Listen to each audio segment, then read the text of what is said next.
أعزائي المشاهدين، ازيكم عاملين ايه؟ ان شاء الله يا رب تكونوا دايما بخير وبصحة وسعادة. النهاردة هعمل معاكم طريقة السمك الفيليه البياض المقلي على البوتاجاز بطريقة سهلة وبسيطة، وهنعرف دلوقتي التحويجة بتاعتها والتوابل بتاعتها اللي هتديها طعم جميل جدا. انا عندي اهو سمك البياض زي ما انتم شايفين كده متقطع قطع، مقطعة كل السمك ومغسول كويس ومتنضف. هنستخدم معاها 7 فصوص من الثوم المفروم، وهنستخدم ملح، وهنستخدم فلفل، وهنستخدم كزبرة ناعمة، وهنستخدم كمون الناعم، وشوية من الخل، معلقتين من الخل، وكمان واحدة من عصير الليمون. أول حاجة هنعملها دلوقتي هنجيب بولة كده، وهحط معلقة من الكمون زي ما انت شايفة كده كبيرة حلوة، معلقة من الكزبرة الناعمة كده حلوة، وعندي فلفل معلقة. لو حبيتي تحطي شطة حطي، لكن انا ما بحبش احط شطة عشان ما يبقاش حراق. وعندي ملح هاخد برضو معلقة كويسة على قد التتبيلة. انا جايبة السمك ده الفيليه عبارة عن 700 جرام. وهحط عصير الليمونة زي ما انتم شايفين كده، ومعلقتين من الخل،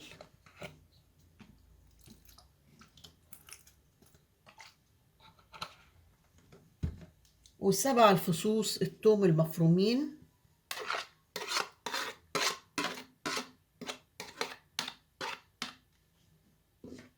وهقلب كده، دي التحويجة. وهحط بقى السمك الفيليه اللي احنا عاملينه في التحويجة كده، كل سمكة كده فيليه بتبلها كده.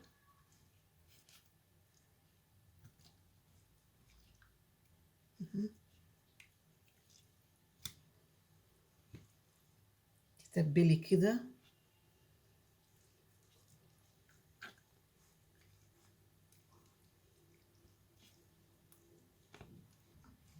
التتبيلة دي جميلة جدا في الأسماك، وخصوصا الفيليه.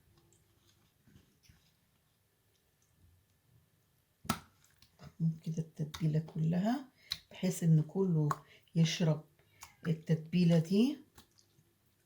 خلاص كده، بعد كده هنسيب السمك المتبل ده كله الفيليه هنحطه في التلاجة لمدة نص ساعة بالكتير قوي، او لو عاوزة تقعديه كمان اكتر ساعة قعديه مفيش مشكلة. وبعد كده هرجع لكم تاني بعد ما حطينا الفيليه بتاع السمك زي ما انتم شايفين كده في التلاجة لمدة، انا حطيته لمدة ساعة. هو اقل حاجة نص ساعة، لكن انا حطيته ساعة. ابتدي بعد كده ازاي هحمره واقليه في الزيت. هجيب شوية من الدقيق واحط عليها معلقتين من النشا زي ما انتم شايفين كده، واحط معلقة من الثوم البودر،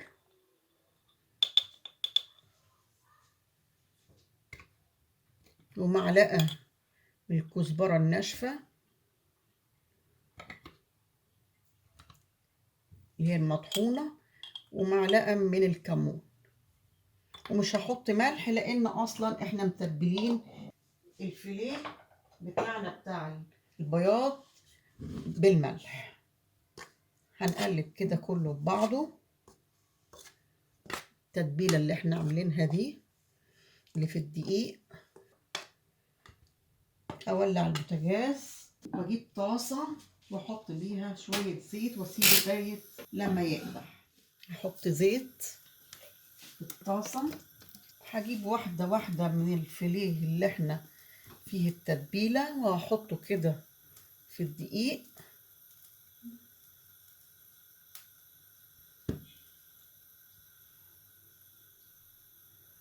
وهحمره على طول، بس مستنيه بس الزيت لما يقدح هرصه كده في طبق اللي انا عملته اهو.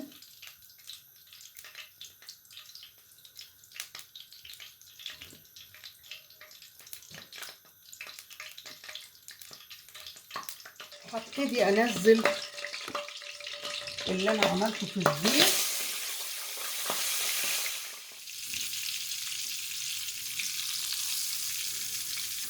في ناس بتحط جزء من الدقيق دي في ميه دافيه شويه بتبقى سايله، تروح حاطاه فيه وبعدين تروح حاطاه على الدقيق العادي كده، لكن انا بعمله بالطريقه العاديه خالص وهتلاقيه زي الفل وطعمه حلو. بجيب طبعا طبق وحاطه فيه شويه من البقدونس، ده اللي هحط فيه السمك. بتسيبيه لما يحمر من تحت ويدي قشره حلوه، تبتدي تقلبيه على الناحيه التانيه. انا سايباه اهو، هبتدي اشوف كده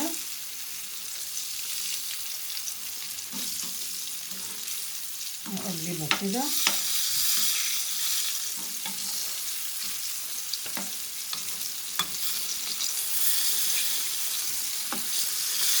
اديكي شايفه اهو جميل وحلو جدا.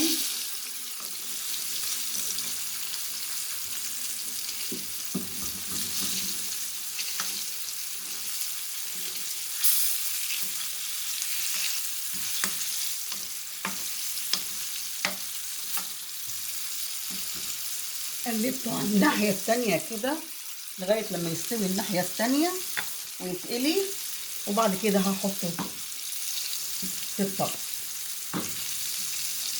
الاسماك دي سواء سمك بلطي او بياض او اي نوع من الاسماك ليه فوائد كبيره جدا، لان فيه نسبه من الفوسفور عاليه، مفهوش كوليسترول مش زي اللحوم،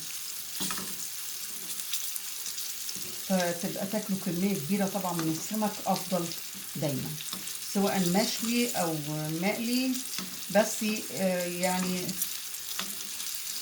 المشوي طبعا بيبقى افضل عشان الكوليسترول، لكن مفيش مانع من السمك المقلي كمان. بتسيبيه كده لغايه لما يحمر الناحيه التانيه.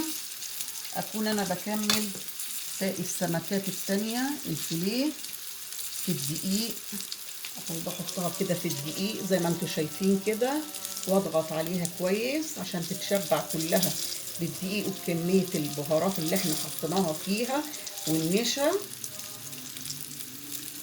بحطها في طبق كده زي ما انت شايفه، بحطهم كلهم كده في طبق بحيث ان يسهل عليا التحمير والقلي بتاع السمك اهو يا جماعه.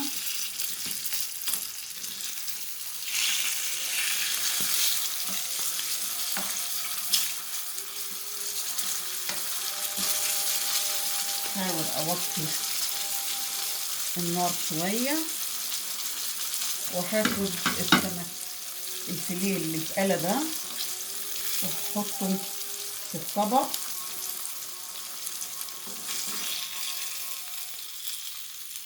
مجملاه بشويه من البقدونس.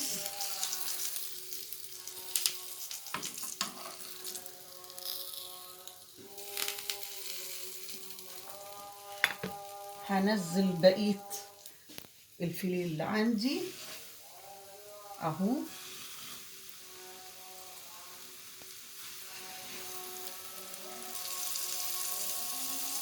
هكمل تحمير واجيلكوا تاني. وده السمك الفيليه اللي عندي اللي قليناه كده، حطيناه على شويه بقدونس وجملناه بشويه من الليمون، وهنحط كمان شويه من البقدونس من فوقيه كده. ان شاء الله يا رب الفيديو بتاعي يكون عجبكم وتبقوا تعملوه وقولوا لي ملاحظاتكم فيه، وما تنسوش تدعمونا في القناة، دوسوا لايك للفيديو، تشتركوا في القناة وتفعلوا الجرس علشان يوصل لكم كل جديد، وبالهنا والشفا.